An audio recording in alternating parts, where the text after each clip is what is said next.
ged masaları hazır müştərilər gəl. Yaxşı. Balizən ağa sən Ay, mən bə, sən nə qəsən Sumqayıtda? Mən hesab bir işim düşüb. İşin düşüb. Elə sən dəqiq məkandasan, gəl bura. Ay, yox, Ay, gəl. Bu da bizim misafirin 80-100 nəfərin banket salı. Ay, hələ axşamlar burada canlı musiqi də olur. Çox, o çoxdur. Çoxdur. 40 nəfəri mini banketimiz də var. Gəl. Hə, mən bə. Keç.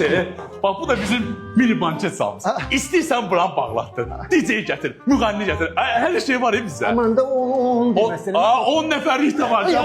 Mən bə, gəl. Bax, bu da bizim bax 10 nəfərlik kabinetimiz. Bizim 4 dənə belə kabinetimiz var. Karaoke oxuyu, qəlyançaq, nə istəyirlər. Evet, çöldə mən. Çöl, terasımız da var. Gəl, gəl. Bax, bu da bizim çölümüz, terasımız. Baxma, hava biraz küləklidir. Biraz o stollarımız olacaq. Bana sən məni ora-bura sürütdürsən, mənim canım bir tikəlik. Ay, can əti tikəmiz də var. Tatlıdır Məhəbbət. Çox tatlı deyə və onu tutub. Sənə demişdim də. Məhəbbət, indi gəlin banketin nə vaxtda yazaq. Məndə banket deyil ki. Onda kabinet saxlayarıq. Məndə kabinet də deyil. Ben dedim Məhəbbət səndə. Mən səni gördüm. Hə. Amma oradan onluğu xırdalamaq lazımdır. Sən bura pul xırdalamağa gəlmişdin Məhəbbət. Sən get. Xırdalaya bilərsən. 2-5 olsa olar Məhəbbət.